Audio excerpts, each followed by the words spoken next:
Hello students. So last lecture में या फिर लास्ट वीडियो में हम लोगों ने क्या देखा था? What is angular momentum, right? Now today we are going to learn about conservation of angular momentum. अब ये कंजर्वेशन ऑफ एंगुलर मोमेंटम क्या है? इसका मतलब होता है कि जैसे जैसे लाइक टाइम के साथ हमारा एंगुलर मोमेंटम की वैल्यू क्या है, चेंज नहीं हो रही। दैट मीन्स वो क्या है, कंजर्व्ड है। या फिर हम बोल सकते हैं कि एंगुलर मोमेंटम की वैल्यू कांस्टेंट है। ठीक है। So now let's start with the conservation of angular momentum. ठीक है, वही देखना है हमें कि टाइम के साथ साथ एंगुलर मोमेंटम इफ कंजर्व्ड होता है तो उसके लिए कौन सी कंडीशन नेसेसरी होती है। ओके, सो एंगुलर मोमेंटम क्या होता है बच्चों? Angular momentum is equal to r cross p, right? ये हमारा एंगुलर मोमेंटम होता है in terms of linear momentum p, right? हमें क्या देखना है कि the rate of change of angular momentum should be constant, right? मतलब टाइम के साथ साथ हमारा एंगुलर मोमेंटम की वैल्यू क्या होनी चाहिए? कांस्टेंट होनी चाहिए। That means we want to find dl by dt, बराबर? We want to find dl by dt और यहां पे क्या हो जाएगा? Is equal to d by D t into r. Okay, ठीक है। यहां पे क्या लगेगा बच्चों? यूवी रूल, डिफरेंशिएशन का यूवी रूल लगेगा। सो अगर हम लोग यहाँ पे यूवी रूल लगाते हैं तो अकॉर्डिंग टू यूवी रूल हमारे पास क्या बचेगा? ये आर वैसे के वैसे बाहर, D P by D T plus, अब क्या होगा? अब पी बाहर, ये क्या हो जाएगा? D R by D T. Okay, सारी चीजें क्लियर है। यहां पे हम लोगों ने क्या लगाया? हमने यहाँ पे डिफरेंशिएशन का यूवी रूल अप्लाई किया हुआ है। अब by Newton's second law the rate of change of linear momentum is equal to force होता है। और यहां पे आप देख सकते हो हमें क्या मिला है? dp by D T which is nothing but the rate of change of linear momentum, right? So यहां पे हम लोग लिख सकते हैं since dp by D T is equal to what? F.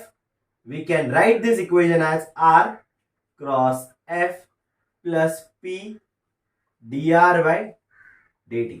अब ये dr by dt, R क्या है? बेसिकली डिस्टेंस है, right, from the axis of rotation. अब हम लोग जब वन डायमेंशन की बात करते हैं, ओनली सिंगल डायरेक्शन की जब बात करते हैं तो डिस्प्लेसमेंट एंड डिस्टेंस दोनों सेम होता है। तो मैं dr बाई dt को क्या लिख सकता हूँ? r तो कैसा एक ही डायरेक्शन में आता है ना, सेंटर से आउटवर्ड सर्कमफेरेंस की तरफ या फिर उस पॉइंट की तरफ, तो वो वन डायरेक्शनल है। That means dr by dt को I can write velocity. Okay, so यहां पे ये इक्वेशन हो जाएगा हमारा r cross f plus p v।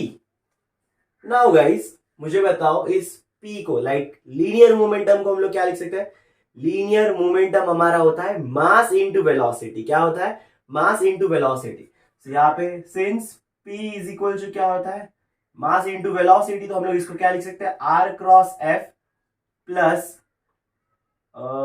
M v cross v, m v cross v. Okay, अब ये v क्रॉस v यहां पे देख सकते हैं, लाइक ये सारे क्या है? वेक्टर्स है, राइट? ये सब क्या है? वेक्टर्स है। अब v क्रॉस v क्या हो रहा है? यहाँ पे हमारा क्या है? कौन सा प्रोडक्ट है?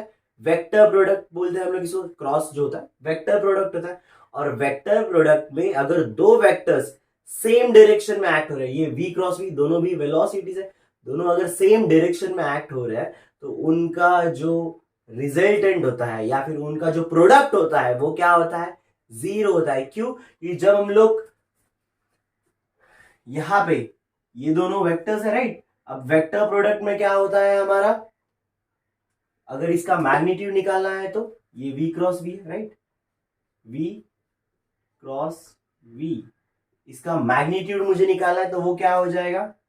v v sine theta. क्या हो जाता है? Sine theta, right? और ये साइन थीटा, अब दोनों सेम डायरेक्शन में काम कर रहे हैं, दोनों सेम डायरेक्शन में काम कर रहे हैं, राइट? दोनों सेम वेक्टर है ना, तो दोनों लाइक सेम डायरेक्शन में ही होगा। उनके बीच में एंगल कितना बना 0 डिग्री, और साइन 0 डिग्री कितना होता है 0। दैट्स वाई ये पूरा टर्म क्या हो जाएगा, ये जो v क्रॉस v क्या हो जाएगा 0, क्योंकि साइन थीटा की वैल्यू यहाँ पे दोनों पैरेलल वेक्टर्स है ना, वेलोसिटी वेक्टर्स है, दैट्स वाई थीटा की वैल्यू 0 हो जाएगी यहाँ पे, राइट 0 डिग्री। तो दैट्स वाई साइन 0 डिग्री आपका क्या हो जाएगा 0। तो ये टर्म हमारा निकल गया, हमारे पास क्या बचा है एल, सॉरी ये हम क्या निकाल रहे हैं d l by D t is equal to r cross f बचा, आर क्रॉस एफ। एंड बच्चों हमें पता है आर क्रॉस एफ क्या होता है, आर क्रॉस एफ होता है हमारा torque, right. R cross f क्या होता है हमारा, ये हो गया d l by D t is equal to torque. But ये निकल गया, ये चलो ठीक है d l by D t is equal to torque, but यहाँ पे हमारा मेन कंसेप्ट क्या है, हमारा मेन मुद्दा क्या है, कंजर्वेशन ऑफ एंगुलर मोमेंटम। मतलब एंगुलर मोमेंटम कंजर्व करना है हमें, एंगुलर मोमेंटम कंजर्व करना है, मतलब ये जो dl बाई dt है उसकी वैल्यू कांस्टेंट आनी चाहिए, l की वैल्यू क्या आनी चाहिए कांस्टेंट आनी चाहिए। और अगर किसी भी डिफरेंशिएशन में जिसका हम लोग डिफरेंशिएशन कर रहे हैं, कोई भी टर्म है उसका डिफरेंशिएशन कर रहे हैं और वो टर्म अगर कांस्टेंट है तो कांस्टेंट का डिफरेंशिएशन क्या आता है 0। तो ये dl बाई dt को 0 करने के लिए मेरा टॉर्क उस ऑब्जेक्ट के ऊपर जो एक्ट हो रहा है उसको क्या होना पड़ेगा 0 होना पड़ेगा, राइट। सो इधर लिख देता हूं मैं फॉर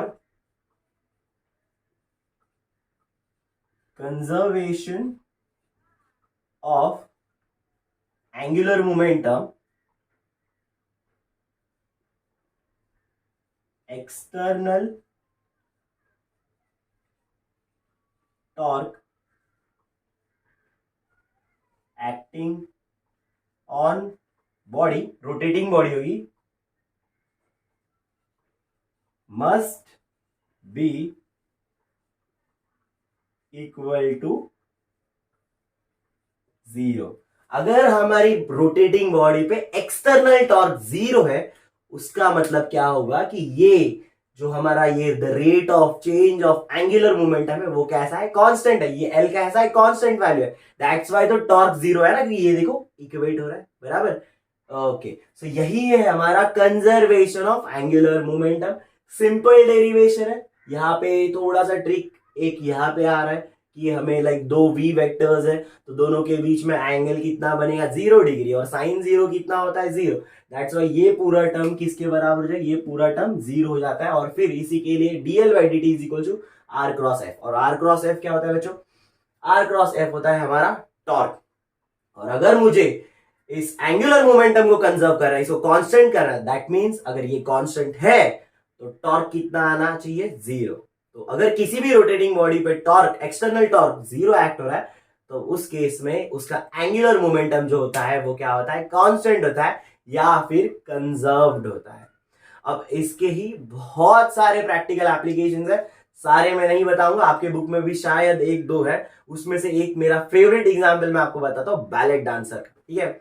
अब जब आपने अब अगर आपने नहीं देखा है तो प्लीज देख लीजिए एक बार, यूट्यूब पे बहुत सारे वीडियोस आपको मिल जाएंगे। हाँ बट अगर अगर आपने देखा है बैलेट डांसिंग, ठीक है, एक डांस फॉर्म है बेसिकली वो। अब उसमें क्या होता है कि लड़कियां लाइक ऐसे वुमेन्स क्या होती है कि लाइक रोटेट होती है एक ही जगह पे एंड एकदम स्मूथली वो लोग रोटेट होते हैं, कभी उनको रुकना है तो वो स्लो डाउन भी हो सकता है। अब उसके ऊपर लाइक वो जब रोटेट हो रहे हैं तो उनको जब बहुत स्पीड में स्पिन करना है तो ना ही वो कोई वहां पे आके उनको धक्का देता है कि भाई फास्ट स्पिन हो जाए, नहीं वैसा बिल्कुल भी नहीं होता। स्टिल वो अपने आप ही स्पीड में स्पिन भी होता है और स्लो डाउन भी हो जाता है और फिर से फास्ट स्पिन भी होता है। अब उसके पीछे ट्रिक क्या है कि अगर उनको फास्ट स्पीड स्पिन होना है, राइट, या फिर फास्ट रोटेट होना है तो वो क्या करते हैं अपने बॉडी के लाइक पास में अपने हाथ पैर लाइक ऐसे पास ला देते हैं। अब उससे होगा क्या, तो चलो उसको अंडरस्टैंड करने के लिए हम लोग क्या करेंगे, हम लोग यही फॉर्मूला अगेन यहां पे लिखेंगे।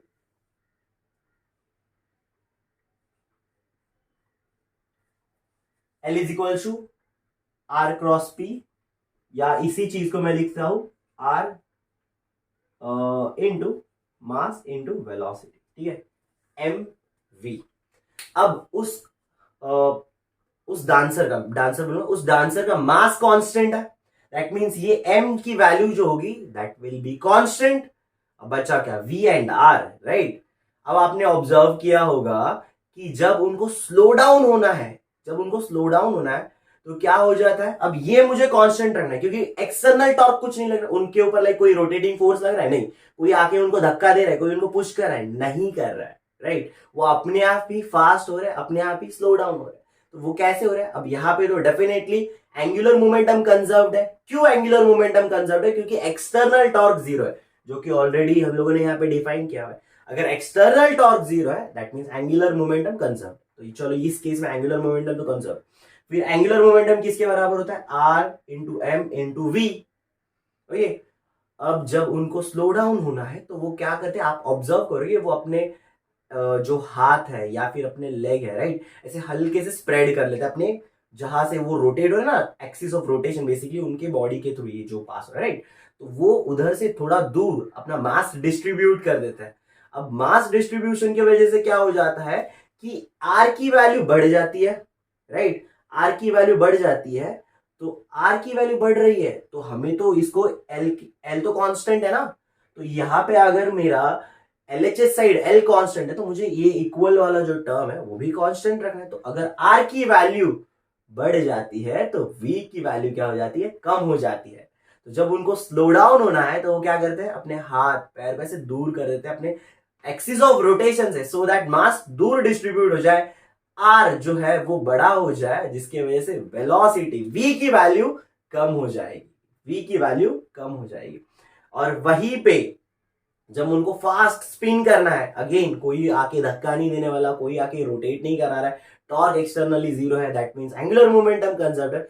जब उनको फास्ट स्पिन करना है तो वो अपने जो हाथ और पैर जो है वो क्लोज कर लेते हैं, like towards their axis of rotation, वो ऐसे क्लोज कर लेता है। और उस केस में क्या हो जाता है, वो बहुत स्पीड में स्पिन होने लग जाता है। उस केस में क्या हो जाता है, आर की वैल्यू कम हो जाती है और v की वैल्यू जो है वो बढ़ जाती है, v जो है वो इंक्रीज हो जाता है। अब इस v को आप लोग लाइक एंगुलर वेलोसिटी के टर्म्स में भी लिख सकते हो, लाइक हमें पता ही है ना v, तो ये r m और v क्या हो जाएगा, r ओमेगा, तो ये हो जाएगा m r स्क्वायर ओमेगा, ठीक है। तो आप इस टर्म में भी लिख सकते हो, r अगर बढ़ेगा तो ओमेगा डिक्रीज होगा, आर अगर कम होगा, राइट, रेडियस अगर कम होगा तो ओमेगा इंक्रीज होगा। क्यों, क्योंकि हमारा जो एंगुलर मोमेंटम है वो क्या है, वो कंजर्व्ड है। और वो कंजर्व्ड क्यों है, क्योंकि एक्सटर्नल टॉर्क उसके ऊपर जो एक्ट हो रहा है वो क्या है, जीरो है। ओके, सो यही था हमारा कंजर्वेशन ऑफ एंगुलर मोमेंटम। और उससे रिलेटेड कुछ एक एग्जांपल जो मैंने यहाँ पे एक छोटे से पार्ट में आपको एक्सप्लेन किया कि वो कैसे हो रहा है। तो आई होप आपको समझ में आ गया होगा। अगर आपने ये एंगुलर मोमेंटम का वीडियो ही नहीं देखा है तो आप प्लीज देख लीजिए।